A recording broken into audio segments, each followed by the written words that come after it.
Bonjour à tous, j'espère que vous allez bien. Dans cette vidéo, on va voir comment on fait un exercice de calcul de limite en un réel. Donc, vous le savez, la première chose qu'on fait dans ce cas-là, c'est déterminer le domaine de définition. Et donc, pour ça, il faut écrire les conditions d'existence. On n'a pas de dénominateur, mais il y a une racine carrée. Donc, il faut que le radicand, ce qu'il y a sous la racine carrée, soit plus grand ou égal à 0. On a une inéquation de degré 2. On n'a pas d'autre choix que de faire un tableau de signes. Pour faire un tableau de signes, j'ai besoin de trouver les racines de l'expression moins 2x carré plus 7x plus 4. Donc, pour ça, on doit résoudre l'équation moins 2x carré plus 7x plus 4 égale à 0. Donc, pour ça, on peut calculer le réalisant, ρ, donc b carré 49 moins 4 fois a fois c. Donc ici, on obtient 81 et donc on a deux racines, x1, x2, qui sont données par moins b, plus ou moins la racine carrée de ρ sur 2a. Donc ici, a vaut moins 2 et donc 2a, c'est moins 4.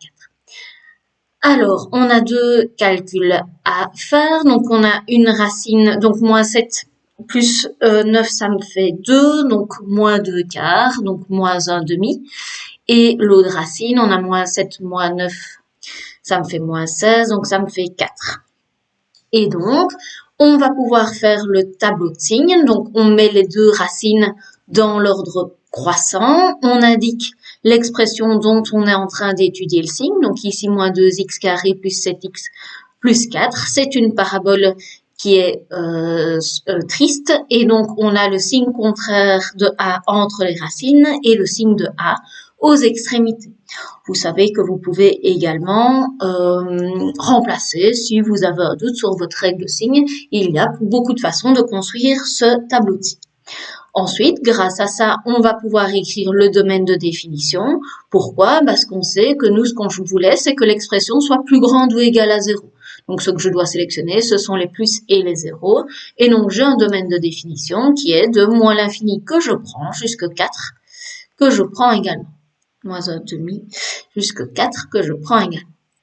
Bien, maintenant qu'on a fait le domaine de définition, on va s'intéresser aux limites qu'on doit calculer. Ici, on a deux limites à calculer. La limite lorsque x tend vers moins 1 de f de x et la limite lorsque x tend vers 1 de f de x. Je propose qu'on commence par moins 1. Pourquoi? Parce que moins 1 n'adhère pas au domaine de définition. C'est-à-dire qu'il n'est pas dedans et donc il n'appartient pas au domaine de définition et il n'est pas borne exclue. Donc, moins 1 n'adhère pas à de f.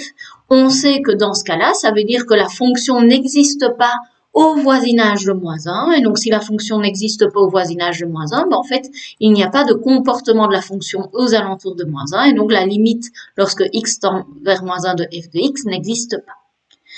On n'a donc pas de calcul à faire dans ce cas-ci. Intéressons-nous maintenant à la limite lorsque x tend vers 1 de f de x. Cette fois-ci, je me rends compte que 1, il appartient au domaine de définition. Donc, vu que 1 appartient au domaine de définition et que la fonction f est une fonction continue, pourquoi? Parce que c'est une composée des sommes et des produits de fonctions continues. Donc ici, pas de problème. On sait que la fonction f est continue sur son domaine de définition. Et donc, comme a appartient au domaine de définition et que la fonction est continue, on sait que la limite lorsque x tend vers 1 de f de x, c'est l'image par f de 1. Donc, il nous reste plus qu'à les remplacer x par 1 dans l'expression analytique de la fonction. Donc, on a moins 2 fois a au carré, plus 7 fois a plus 4. Ça nous, le tout sous une racine carrée, ça nous donne la racine carrée de 9. Ça nous donne 3. Qu'est-ce que ça signifie que la limite lorsque x tend vers 1 de f de x est égale à 3? Ben, comme 1 appartient au domaine de définition, on sait que la fonction passe par le point de coordonnées 1, 3.